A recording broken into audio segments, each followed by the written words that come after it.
Welcome back to Holistic Developer. I truly hope you have a productive day and an interesting one so far. Today we are going to talk about time management and how to find time for things that matter to you. And this video came to life as a result of one of my dear subscribers asking me, how do I handle being a full-time software developer and a mom? How am I handling being a tech mom? Let's say that. And I want to start this video with a straight record that I don't have everything sorted out. I don't have a secret weapon that I know what to do and when. I just take one challenge at a time and see where that leads me and see what works and doesn't work.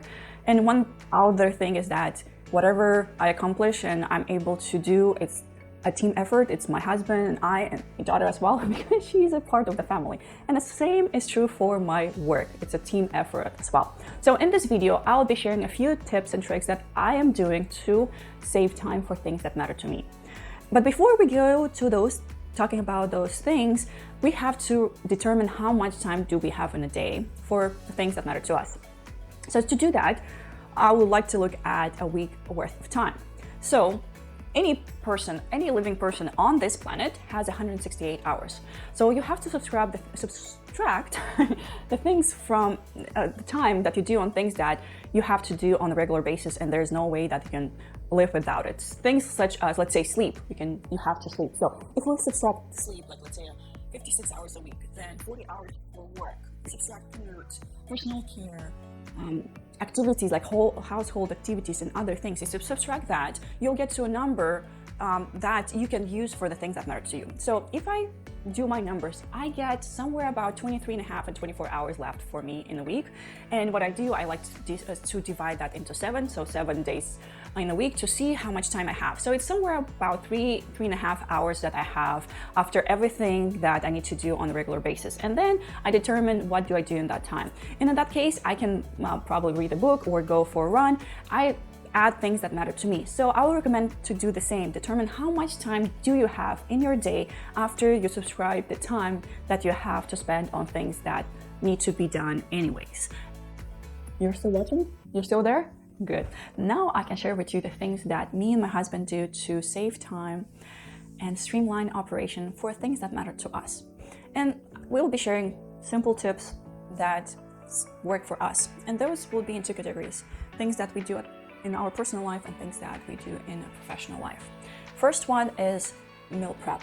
For us, it's very important to be healthy, and we are what we eat. So, for example, it's really important for us that our daughter eats healthy food, fresh, nutrient food. And that's why we cook everything at home, and we prep everything for 2 weeks in advance. Freeze it, and the night before we just take the container, put it in the refrigerator for it to be ready in the morning. Breakfast is also done for us fresh, and what we do, we prep everything in the evening. We put the oatmeal, the water, and an Instapot, schedule it for the time that I wake up to be ready.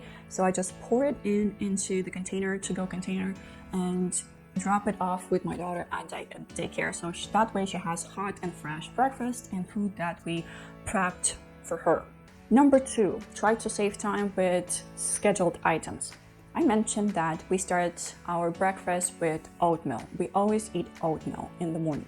So you can imagine that 50 pounds of oatmeal will last as probably 2 to 3 weeks. And that's why I'm taking advantage of Amazon Subscribe program, where I have this as a subscription, and every 2 to 3 months I get a 50-pound box of oatmeal delivered to our door, and that way I don't have to spend my mental capacity on something to remember this is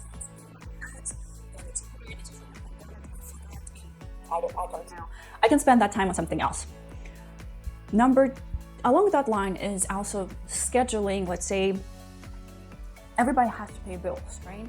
So rather than you remembering every month to go and log into every account and pay the bills, or going to an office where you pay the bills, why not take advantage of the software opportunities that allows you to auto-pay everything? Put things on auto payment, and you just need to make sure that it went through. So you usually get confirmation that something was paid. If you don't get the confirmation, then you have to investigate what it is, but it always works. Also, with a child, a toddler, you have to go to regular visits to a pediatrician. So far, I believe we already had like 15 visits or something like that.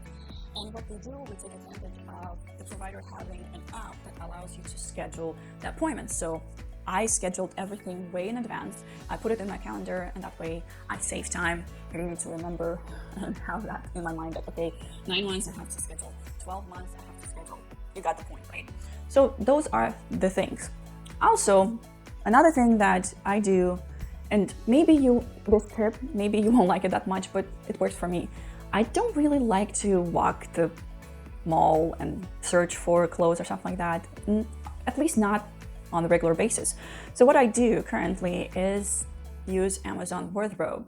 What is that? Is basically a program that allows you to select up to 8 items that will be shipped out to you within a week in a box, and you can try them on. See what you like and dislike.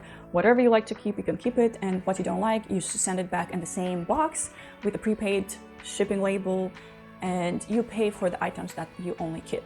You don't have to pay extra or anything. If you don't like anything, you ship everything with no extra cost to you. And I really find this useful. I don't like to stores. Taking my husband to a store, it's impossible. He will never go. And it saves me a lot of time to not needing to go to return things that he doesn't like. And same is true for my daughter, finding things for her. It works.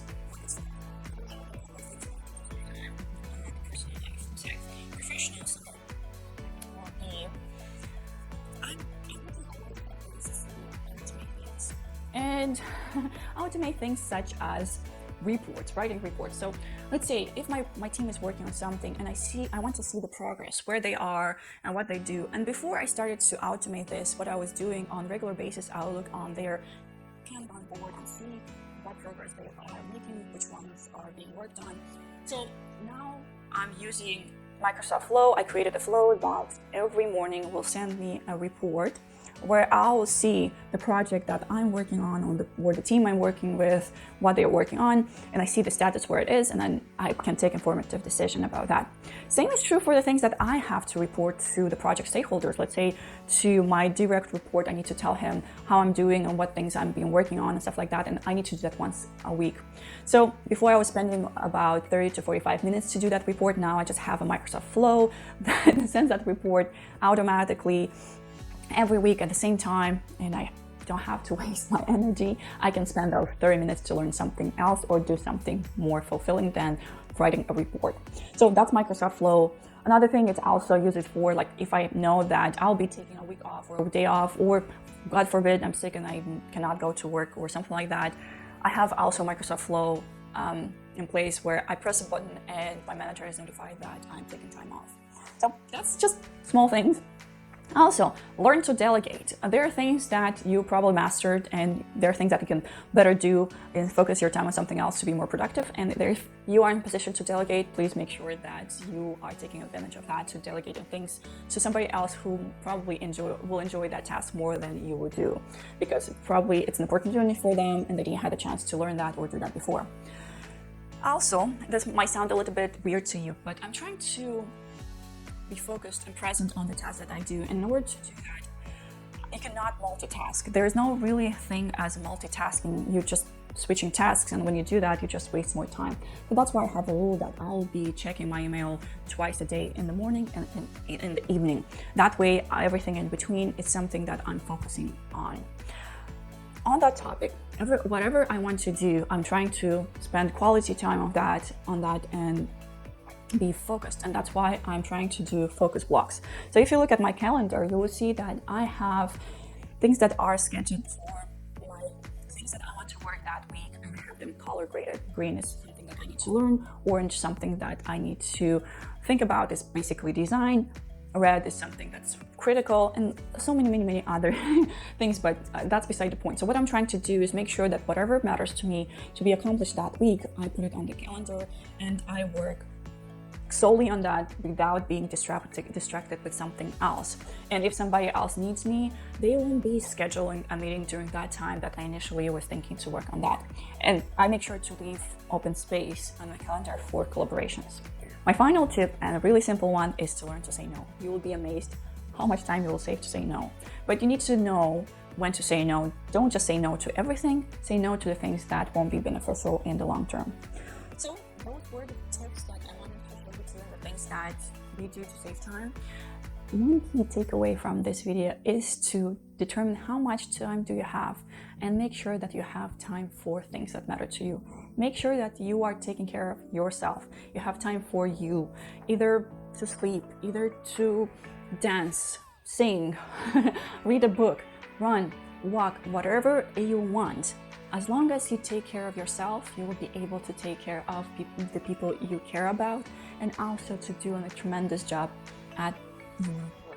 So please feel free to leave your suggestions on how to save time. I'm looking forward to learn new tricks to make sure that I have more time for things that matter to me. So I'll be looking for your comments in the comments below. Feel free to like this video if it's something that you find valuable. And if you haven't subscribed yet, please feel to hit that red button and the notification bell to get notifications when new videos are coming up. As always, I'm wishing you a well-rested time, fun time, and talk to you next time. Happy engineering. Bye-bye.